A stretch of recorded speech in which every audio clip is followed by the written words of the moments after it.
Calling the meeting to order. It is 7 o'clock. First thing on the agenda, considerations reserved for changes to the agenda.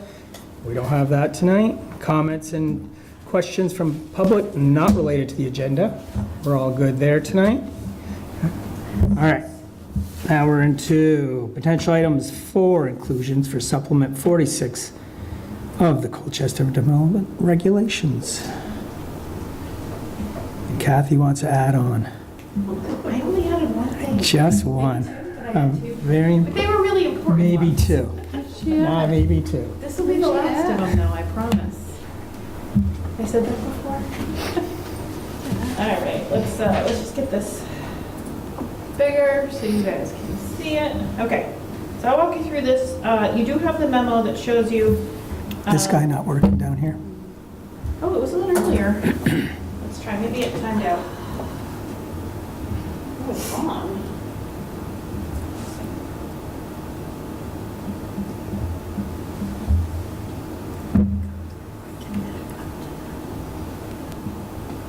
I've never seen it do that.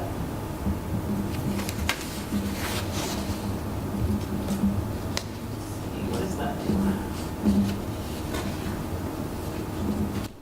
that work? No? If you see a hockey game, come on, it's not my fault.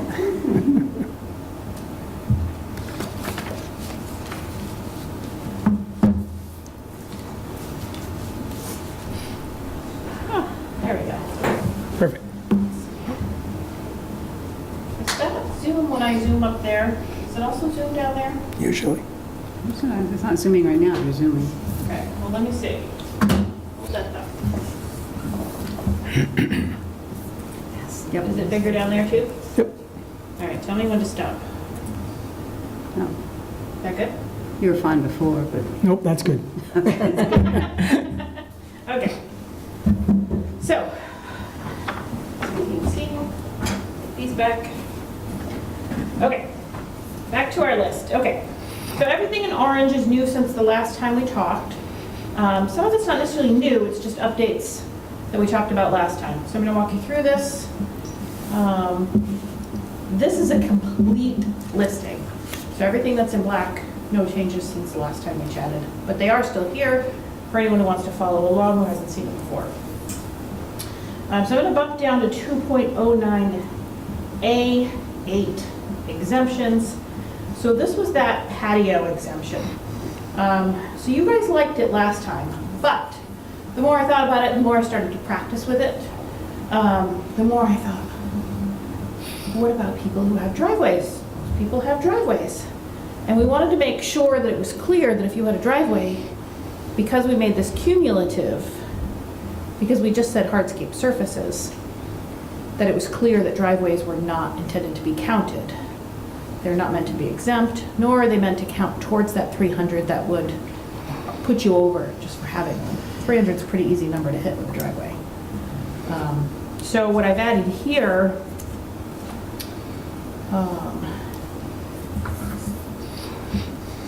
I added it here just so you can see. So this, it's not a red line of the regulations because it's all new text. This is a red line of what you saw in October, okay? So we had a recommendation to add stone and similar. So that's been added here. The idea is to differentiate from wood or other things that function more as a deck.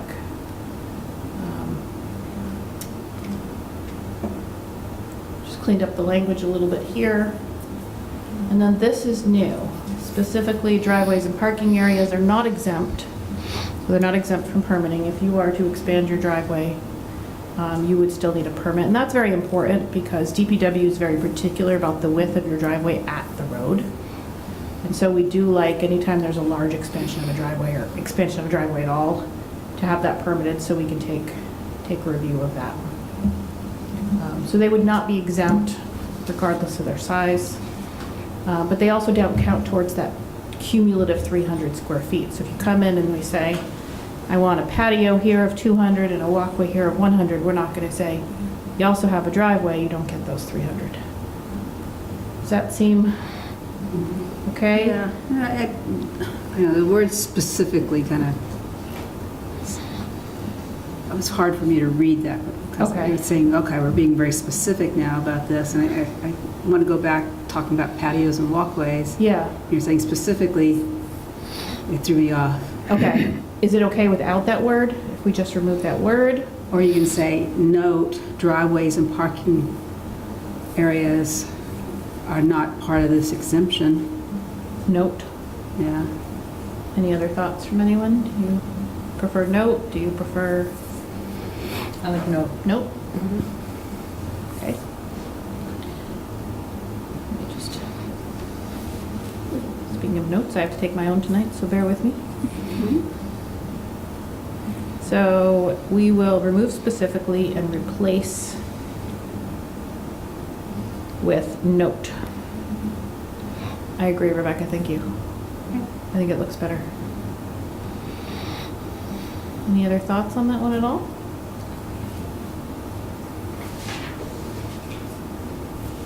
Okay, I'll move on. Moving on, screening or buffering. So this is just to reflect what you talked about in October. So I had proposed 65, you said go back to 55. All the references should now be back to 55. Okay. Did I miss any?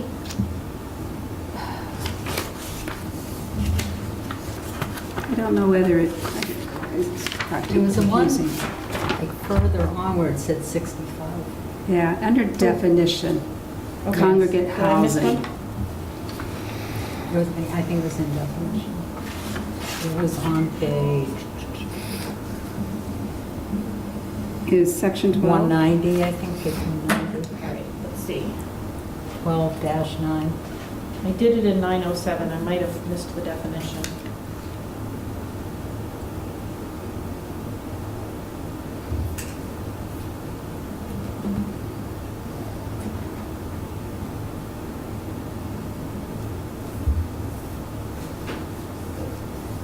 Ah, thank you. So I will make that edit. Any other thoughts on that section or in the definition?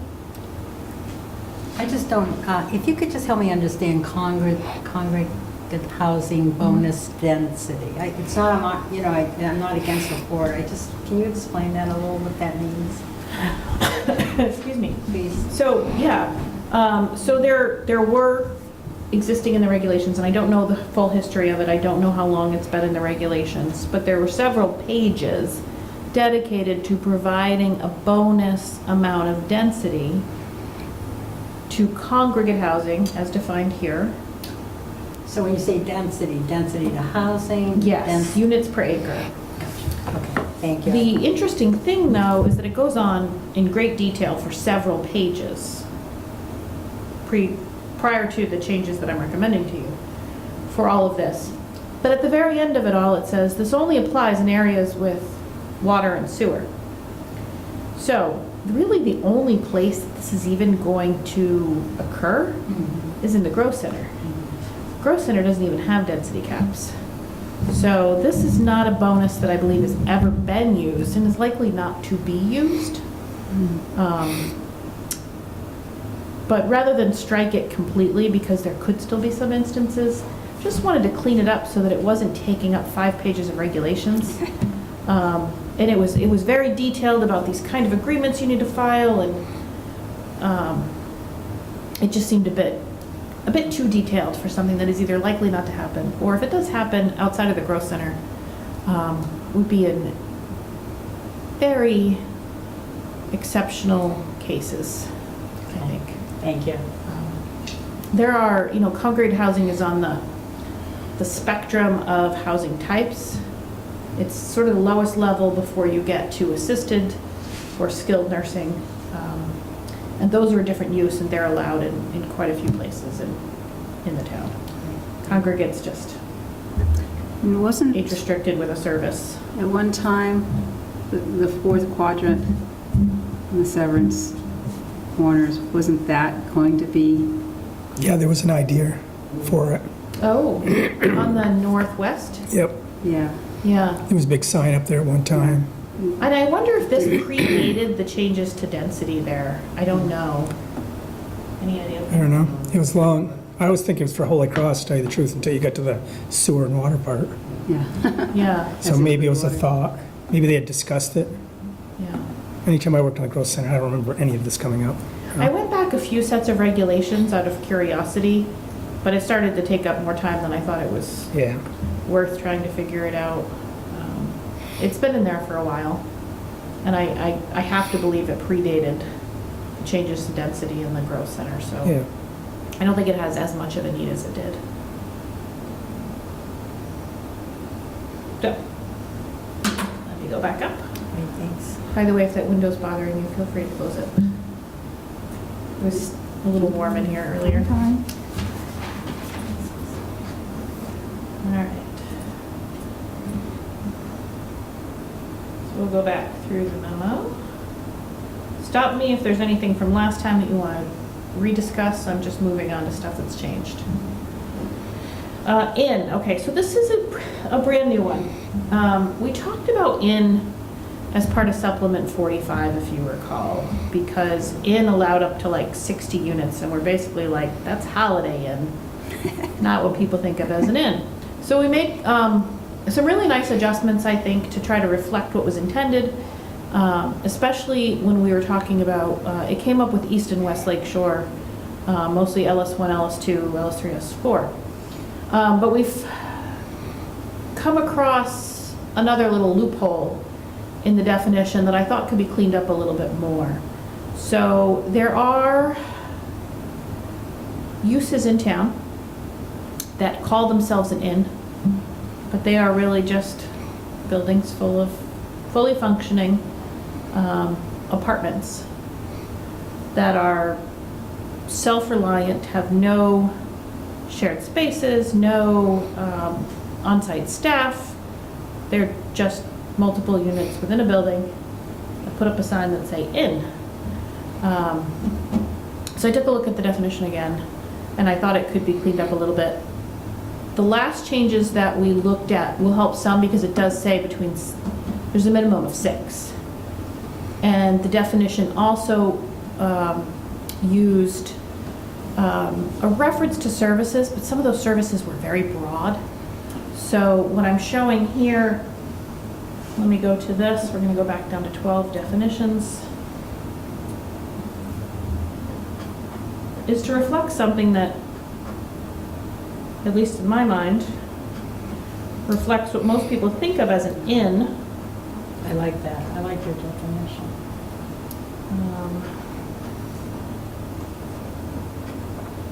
Inn, okay. So again, a lot of this was changed just when we redid East and West, like the LS3 and LS4. How come the one that's on Dropbox looks different then? It is Yeah, I'm in it. in the packet for this week. Oh, because Okay, let's see what happened here. I am in Dropbox. I'm showing you I'm in Clerkbase, which is the same. It's sourced from the same Dropbox. Okay. Don't know how to get out of this thing now. It's not doing what it usually does. There it is. PC meeting, 11/7, right? Mm-hmm. That's today. That's the agenda. I got it here. It may have come up from last week. The one I had in here it popped up, so maybe from last week. Oh, okay. So now I have to go back to the, Yeah, so this was changed from your last meeting. yeah, that's what I thought. The October meeting did not have this amendment in there. So I did find a typo from the last one. It said 30 days, but then wrote out 300. So that's why that's crossed off. And then just spoke a little bit more about what is an on-site service. This is just a starting point for discussion. Feel free to amend. But I've included at least 12 hours per day of on-site registration or similar hosting services,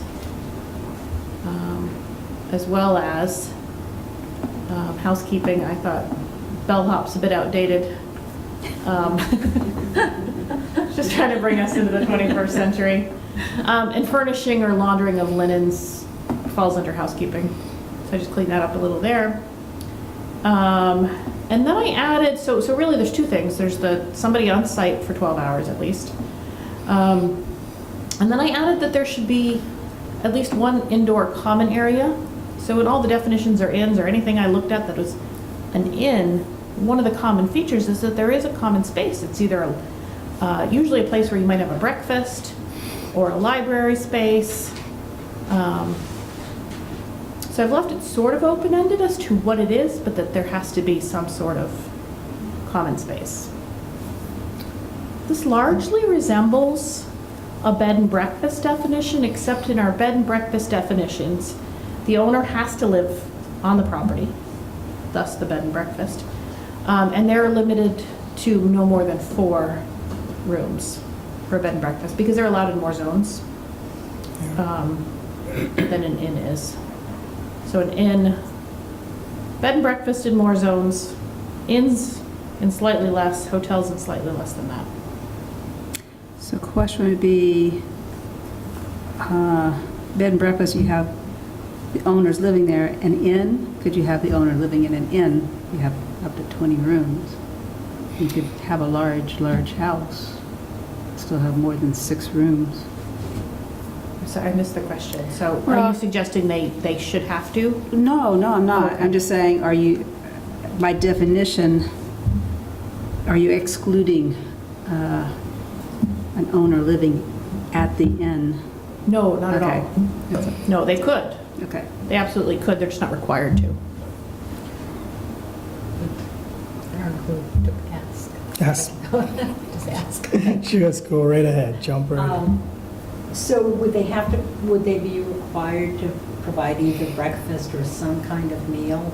Yeah, I think, what I've got in here is that there's some sort of service like that, but I didn't want to get so specific as to provide a meal. Mm-hmm. I've tried to think of some of the inns that I've stayed at through the years, and not all of them have provided meals, but they were more intimate than a hotel. Mm-hmm. You still had somebody personally greet you, meet you on site. There was a common area where you could go and lounge around a fireplace, or I think this particular place had water and coffee out all day long. But they didn't necessarily provide a meal at that one place that I was thinking of. Just when you said dining, right? There's dining. Yeah, I used it as So I didn't know if an that- option. It's an option. I see. Yeah, if you Okay. were to have a game room instead, or a large lounge, Mhm. You didn't But put if a you- bar in there. like a bar. You think of tavern That's when what you I think was of an thinking, inn. lounge. If dining is important to you guys, just let me know. This is just a starting point. No, when I read it, I assumed then there was a service, that there was going to be a kitchen, that people were going to be making meals. I didn't know if that had to go with the definition of an inn, so it's optional. As I've drafted it here, Okay, it's not required, okay. but it could be one of the things if somebody were to come in and say, I'm proposing an inn, I would say, show me a layout. What are you proposing? So that what we're trying to do is not have fully self-sufficient units Mhm. that are calling themselves an inn, because inns don't have density. And that's what we're seeing. We're seeing things that are falling under the umbrella of inn, simply because they can. But really, they're just Airbnbs that happen to exist in a single building. And I don't believe that was the intent. Thank you. If it is, we can delete it all. Yeah, no, I definitely was thinking about it too, is between the bread and breakfast and the inn, because we stayed at both over the years, and then I had to start thinking about, well, which one was the bread and breakfast and the inn? I think the definition definitely shows the difference, to me anyways. When I read it, I felt like, oh yeah, I get it now. So for me, I read it and thought, yeah, this makes sense. Definitely. And the 40%, I think, was added last time, so that helps as well. So that already helps a little bit to differentiate from independent, like Airbnb units, Yeah. or short-term rental units. But I thought we could clean it up just a little bit more. I'm gonna have to leave. I'm not feeling very well. Sorry. All right. Hope you feel better. Oh, thank you. That's not good.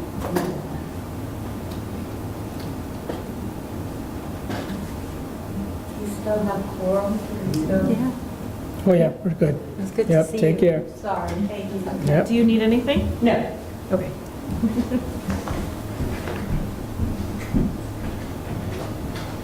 Okay. We are good there. So I do apologize for sort of adding that on from last time, but it looked fairly short and I think kind of important just because we're seeing a lot more short-term rentals popping up. Okay, let's move on. Table A1. There's a couple in here. I'm gonna try to read this list and then I'll pull up table A1. I wish I had dual screens up there. So primary residence with accessory apartment. That's really not its own use. And it's redundant to single unit dwelling. There's enough state law about accessory apartments, but that's not necessary. It doesn't change anything functionally. It just doesn't need to be a listed use.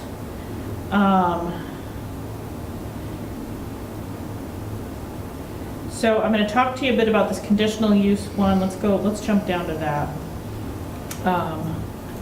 Single unit, from conditional to permitted in the LS1. So this comes from,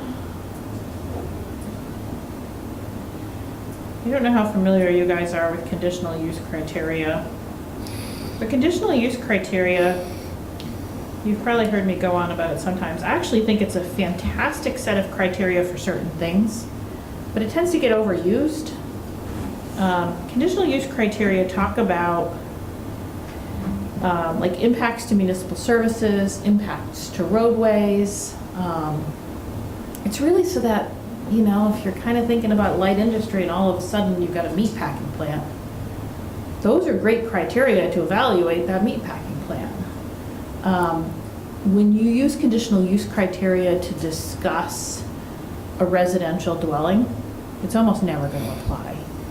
A single house is not going to impact roads. It's not going to impact municipal services. It's not going to impact education. That's another one of the conditional use criteria.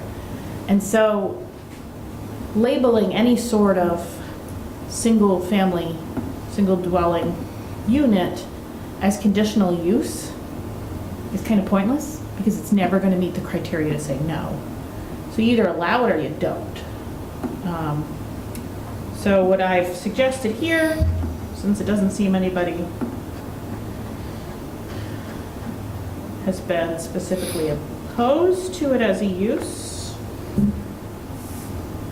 So here I am here. I am in LS1. LS1, as a reminder, is the lake side of West Lakeshore. That's LS1. It extends a little bit on the East Lakeshore, kind of till you get to the dip. That's all LS1. So this would allow singles as a permitted use. If the intention is that they should not be there, we can change it to blank, but conditional might as well be permitted, I guess is what I'm saying, because the conditional use criteria, it forces an application in front of the DRB for them to review against criteria that have no impact. Well, the first two should be anyways, permitted. Okay, I wasn't sure, I wasn't here when you guys were discussing at the creation of LS1. I imagined there was some reason. I imagine it's because there wants to be a focus in that area on commercial uses, from what I understand. And so maybe that's why it was not like, let's just absolutely make it permitted, but Yeah, I think you're right. conditional is essentially permitted when it comes to a use like this. It's never going to meet the criteria. If you allow a house, we have to allow mobile home. If you allow a house, you have to allow a mobile home, and you have to now, under S100, allow a duplex. That's right. That doesn't mean that a duplex, this is still being argued throughout the state by planners everywhere. It doesn't necessarily mean that you double the density, and that's my read of it.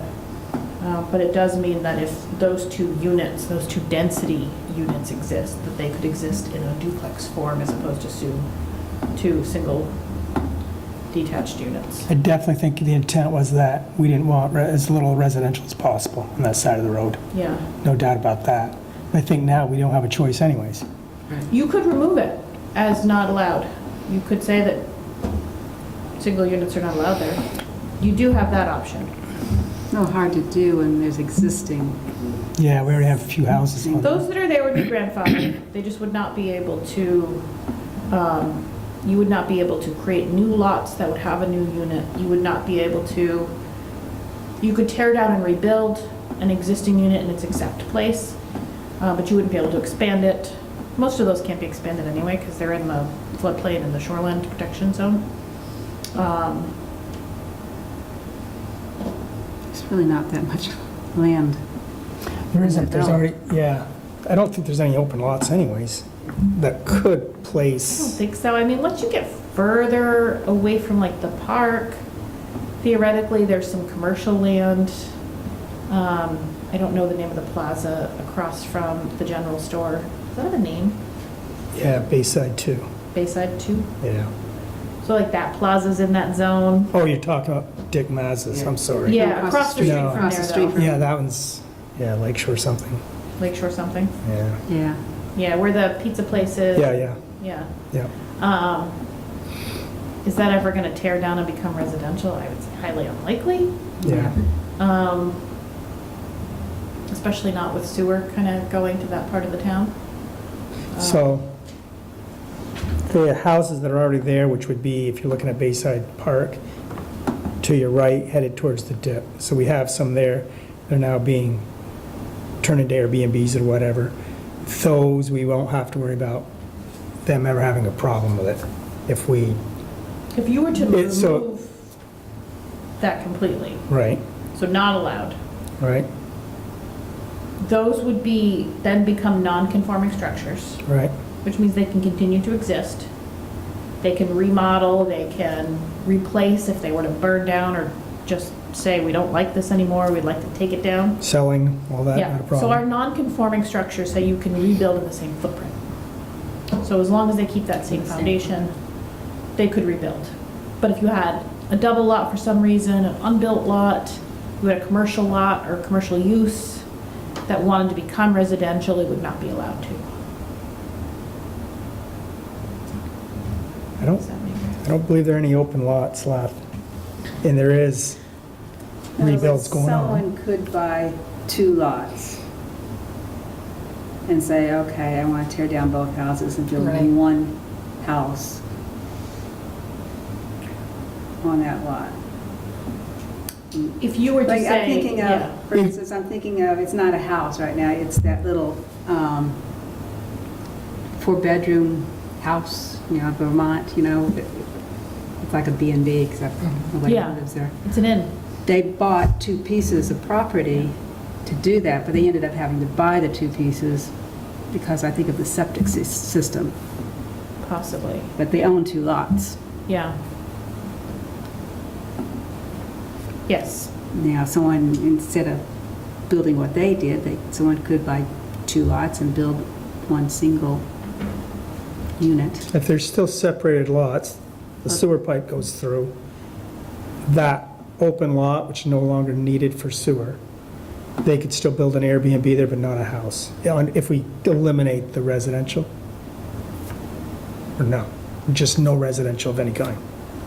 so it would be, if you had a vacant lot now, Supposedly, say the inn sitting there, and supposedly they have an open lot right next to it yeah, that they're using for their sewer. yeah. Once the pipe goes through, they no longer need that open lot as a sewer. that open lot, would that have any way of still becoming another Airbnb? Obviously, it can't be residential, I get that, but Yeah. would it be considered, or would they be looking at building an inn, a little Probably not a inn? buildable lot anyway, No, you don't to be think? honest with you, Okay, regardless. all right. Most likely what this is going to impact is anything that's, I think all of those lots that are buildable have been built. Yeah, What it's going to impact is anybody who wants to convert from a non-residential use to a single family or duplex. I don't know the likelihood of that. There's not a lot of lots. no.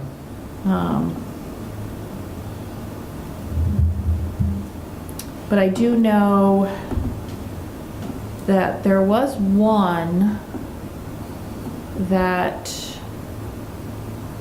was a house that was torn down and rebuilt, but did not want to go to the DRB as a conditional use for whatever reason. They were going to expand their footprint, but because they didn't want to go to the DRB, they decided not to. It's the only thing I am aware of. I Yeah, guess for me personally, this is what I live, anyways, Yep. is I don't know every single, I know we did the whole thing already, but not in this thought. If somebody could look at it, Zach, somebody, and go right down that thing, and make sure no, we're not affecting anything, or unless you've already done it, you've decided that we're not going to affect anything. I haven't looked just- at everyone, no. Well, it sounded like the one you just explained, where it was permitted instead of conditional use. That household would have applied to expand their house. It was permitted. And they met all the zoning requirements. Yes. See, I don't think I want to restrict people that are already there. I mean, I know the lots are tight, they really can't expand too much. I guess it could go up, I don't know. Yeah, I mean, and again, a third option, so I'm telling you, your option is to either leave it as C or change it to P, but a third option is to say, a third option is to say, Kathy, I don't want to think about this right now, please just leave it at C, even if it's not the best. I was leaning towards yes, permit it, so that one Yeah. issue, because it's housing, doesn't become a big deal. Yeah, I think If we leave housing in, I'm all aboard about permitting it, I think, also.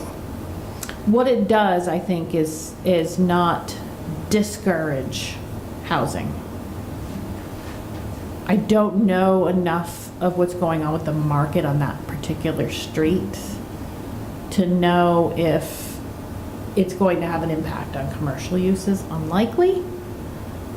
But again, even as a conditional use, even if the strip mall with the pizza place in it says, we want out of this business, we want to put a duplex here and be done with it. Today, they can do that, they just have to be reviewed under conditional use criteria, and the conditional use criteria is gonna say, are you gonna have a major impact on the traffic? Well, it's hard to argue that a duplex has a major impact on traffic. Are you gonna have an impact on schools? No. So it doesn't really change much. It's just the process.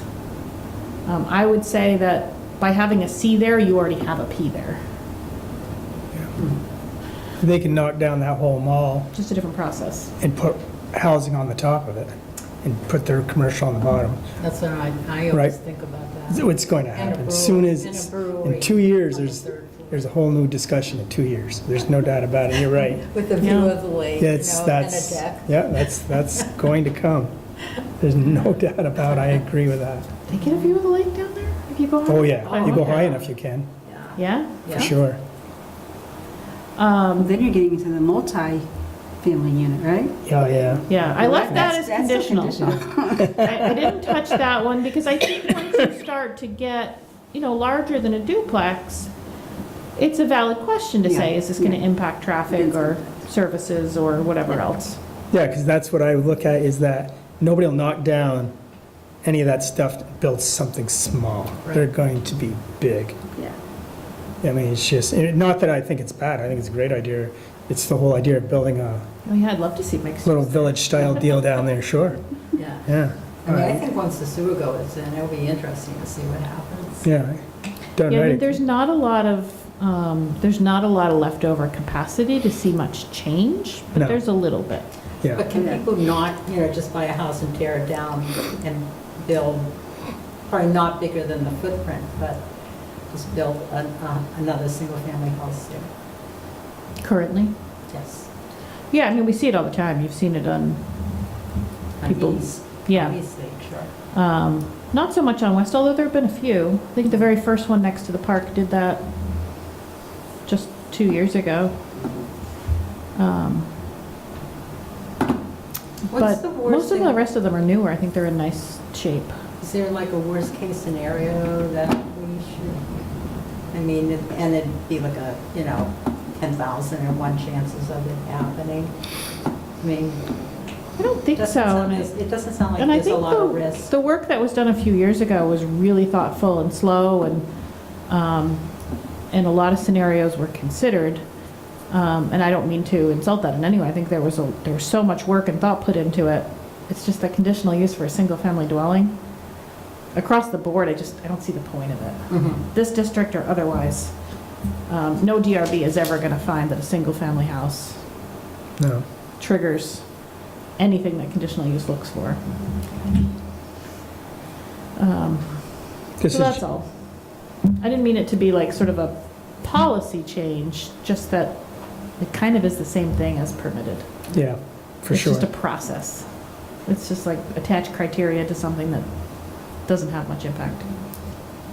I'm on board with permitted.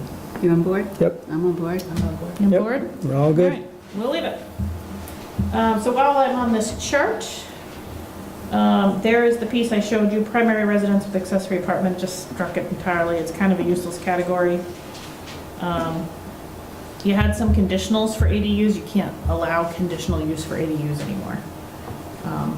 ADUs being accessory apartments. Let's see. While I'm on table A1, this you saw last time, emergency shelter, so that's the one you talked about, GD2. That is the sole location. Home occupations. I had a question about the emergency. We had talked about the definition of temporary, and I didn't know, is that up until someone can transition to transition housing or permanent housing? I mean, how long, who defines what temporary means? Well, that is a wonderful question to bring back to the legislature this year. I think that that's something that we, in the planning world, have identified as something we would love to have clarified. Okay.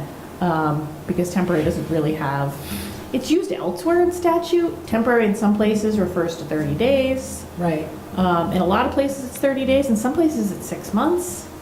But for any of the new legislation, it's not really well-defined. I'll see what I can do on that. And the other thing that we talked about, that I think a lot of people are talking about too, is not here while we're on it, the emergency shelter piece I think is pretty clear. It's the hotel program, and when does a hotel stop being a hotel? So that's another thing that we haven't really dealt with in the regs here, but we are keeping an eye on. The other piece, oh, hang on, I skipped over this one. Let me go back up here. You want to run a catering business out of your apartment, you can do that. The difference is in our regulations, we also allow home businesses. Those are different, they're more restricted. They're not allowed in as many districts, and they have additional restrictions on them about what you can do, what you can show outside. They're a little bit more intense than a home occupation. Like, a home business is a home business. You can probably pass 1 million home occupations and never know it. They are meant to be internal and something you would not see, whereas a home business is, I also have a daycare, or I also have a small cupcake shop with a window. So a bit different. I don't know off the top of my head how many home businesses exist in Colchester, but I didn't touch those, so I didn't look it up. So again, that's just getting us in line with statute. The last thing to show you, here we go, that's what you talked about last time. I go by it every time because it's so tiny. Large equipment sales. This is what you talked about in the GD2 to align with large equipment rental, now conditional use. You guys are gonna know more about conditional use than ever before, so it is a very good use to apply conditional use criteria to, because some large equipment sales can really be use intensive. So, great use of conditional use there. I think that's it on table A1. So let me go back up to my memo. Sorry if you're trying to follow me while I'm scrolling like fast. Yep, that's everything from table A1. That's it. Table This is- A2, you made some changes. What's that? Table A2? Table A2? Yeah, those are from last time. That's from last time, okay. Yeah. Those are the ones that Zach talked about. If you have a duplex, it has to have the same standards as a single family. We reduced them all, right? Yeah, we brought them and reduced them, yes, Okay. across the board. So the next part of the memo is just a repeat, but in a different order. This is what a warning would look like for a public hearing. So all the same stuff, but in a more formal printed manner. I just have one question about signs, and it says schools. Do we need to say public schools? Where's this? When we're talking about signs having like lit up signs, Oh, do we have to be that specific? great question. Yeah, because is it a ballet school? I think from a administration perspective, if someone came in and said, you exempted schools and I have a ballet school, I would just say, no, we're going to use a common use. Okay. But, I just didn't know, because my sense is just seeing what's happening, there's going to be a lot of kind of private schools going up or Yeah. houses and well, you stuff tell like me. Because there could be a small private school, a preschool. that. Mhm. Daycare. They probably wouldn't use that kind of sign, though. What? They probably wouldn't use that kind of sign. We're talking about the lights, Yeah. lighted signs. Yeah, These yeah. are the one, the Do digital you think we sign need to thing. be that specific, or people would just know? I don't know. Never thought about it on that one. I don't like those signs. I like to, no. I mean, they make sense to me, like at gas stations and Yeah. at the high school and stuff like that. That makes sense to me. I just don't like a lot of them. Yeah, let me look at that, because maybe we have a definition of educational institution. Mm-hmm. I called it a school, but maybe I shouldn't be using that word at all because we don't have school in our, Yeah. I'll check. Yeah. Thank you. I think that was It'd it. be good to be consistent anyway. Yeah, because definitely one's private, one's public. Makes sense.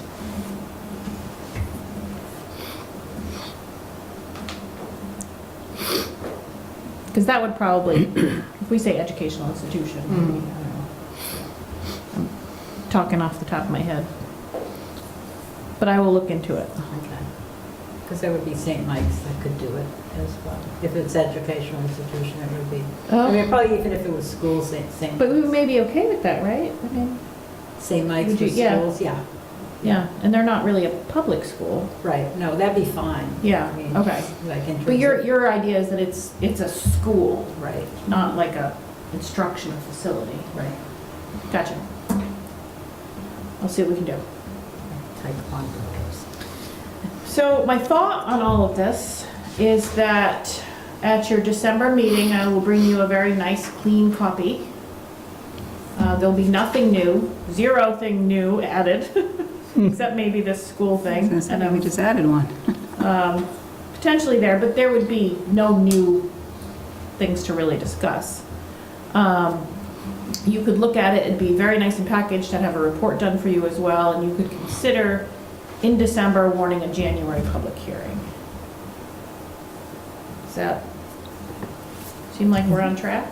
Yeah? Yep. Me? I would suggest, since we're talking about a January public hearing, your regularly scheduled January meeting is the 2nd.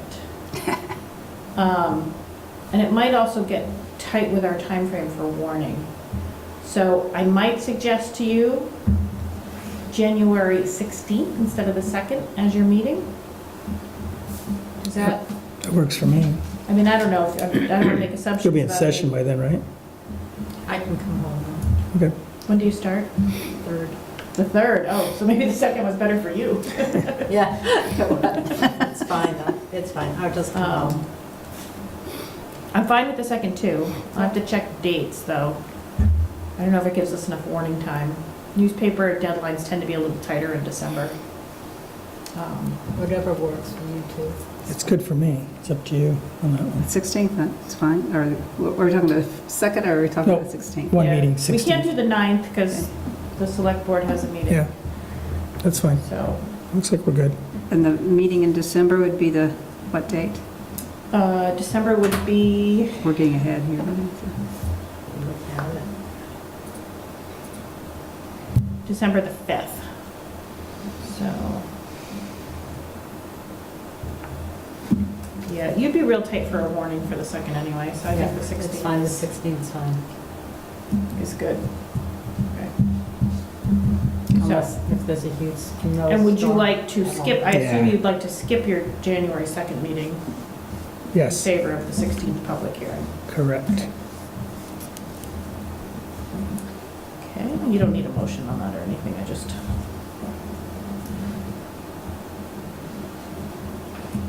Okay, and we'll see each other again in December, so. Yeah. Okay. Is that? All set? Yes? Yep. Okay. Under your informational items, staff updates. Informational items, okay, we'll go through these quickly. And I may, yeah, give you a few things here. So you have the permitting report for October. Nothing really exciting to point out there. It's like a lot of houses are being built. Yeah, they come in That's batches. good. Yeah, That's we good. permitted,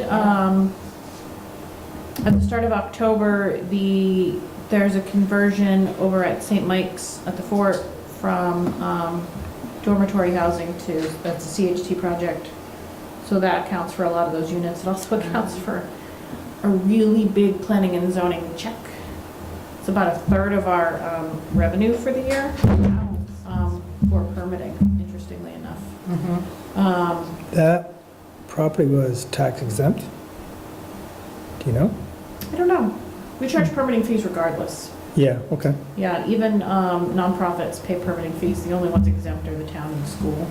Okay. But now that it's going into apartments, does that mean you have a new tax base? That's what my I curiosity think was. so. I don't, I'm not an expert. I understand Good that there's a question. reduced taxation that applies to certain types of affordable housing. I don't think we collect 100% of market rate.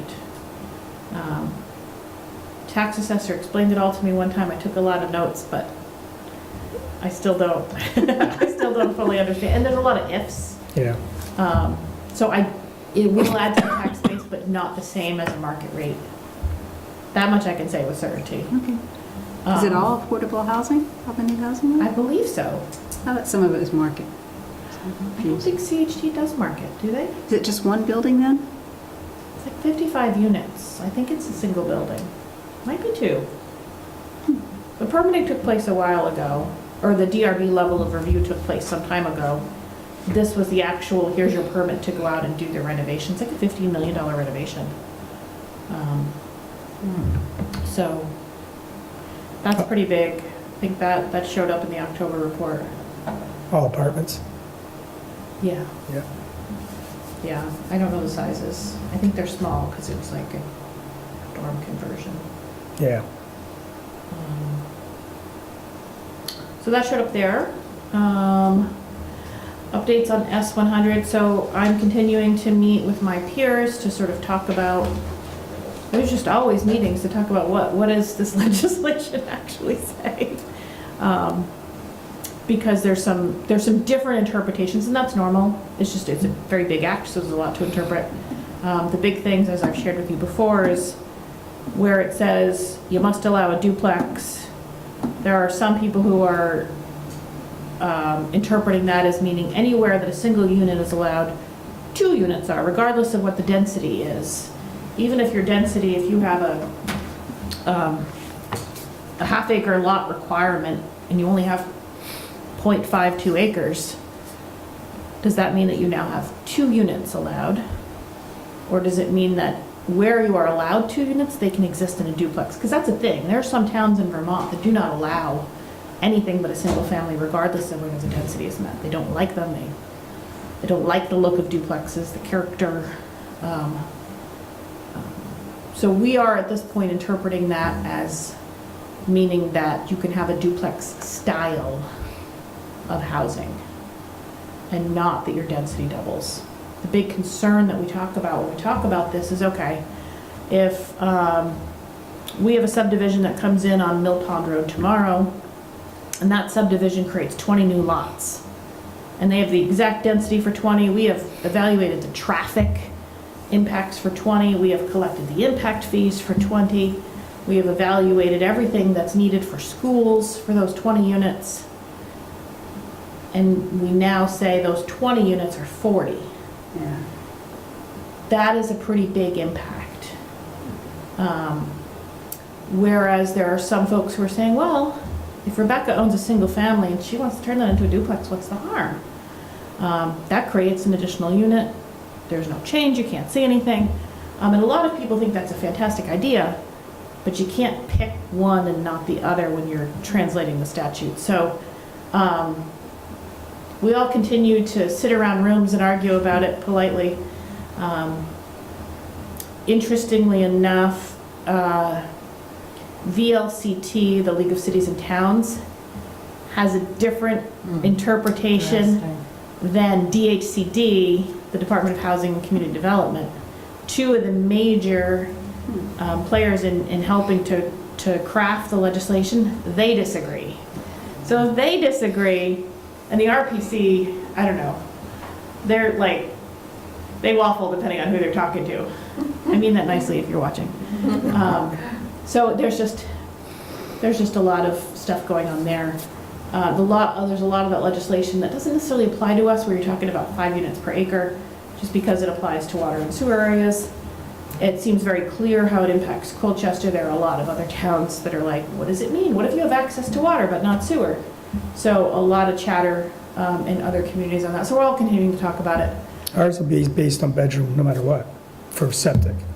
You can't break it, Yes, yes. right? So we're Yeah, exempt but- from a lot of that. Yeah, And the exemption language in the statute for S100 was written very well. It's very clear in my mind. So it does say, so if somebody says, what about Mounts Bay? We're going to have a sewer line, does that mean that 5 units per acre must be allowed? And the answer is no, because the exemptions were written that do talk about, predefined capacity. The pipes just can't carry it. We can't put 5 units if the pipes can't carry it. And I think that language is very clear to me. I have no concerns about that language at all. I was talking to Seth, who wrote the law, because Yeah. I had spoken to you, and I was just like, all the time, he sat right behind me, and I would like say, does this take into account the capacity of the pipes? And like, I think the 4th time I asked, and he said, yes, Sarita, it takes into the capacity. Yeah, it does very well. I think that's Yeah. very well written there. Yeah. Well, you tell him I'm concerned about the duplex part, though. I will. Yeah. So that's that. We're continuing to talk. Housing convening meeting, just wanted to give you an update on that. So last week, Pam, Jackie Murphy, and I participated in online housing, I guess it's twice annual, housing convening meeting. Is that Sarah Russell? The head of Chittenden Housing Authority, or? No, somebody from CVOEO, I think, did the Yes. guest speaking. It's organized by the RPC. Yep. And they usually have one big guest speaker. This particular one was somebody from CVOEO. And people from around the county come and talk, and I think I was the only professional planner on there, and I was a little surprised by that. And so Taylor kept calling on me. But it's helpful. It's nice to hear what other people are doing, to share what we're doing, to talk about things. I always think it's a good meeting. It's very roundtable-ish, so you're really just sharing things. But you hear some things that other communities are doing.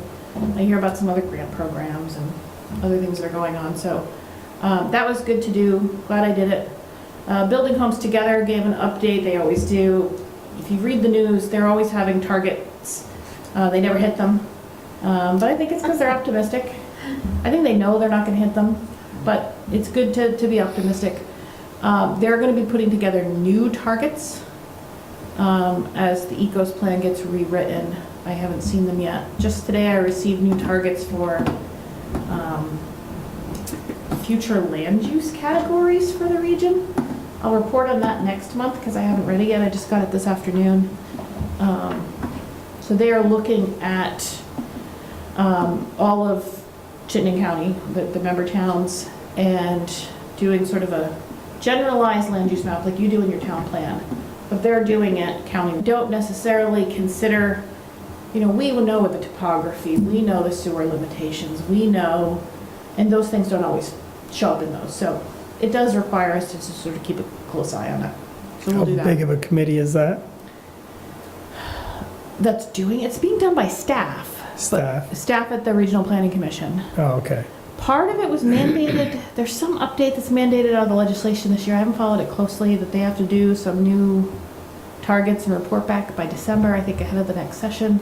So their goal is to figure out how to stuff more houses in our master plan, or everybody's master plan that's already done in Chittenden It's County? kind of like the same goal that we have, right? Where we say, this is our buildable areas, and this is our don't build and protect, they're also trying to satisfy the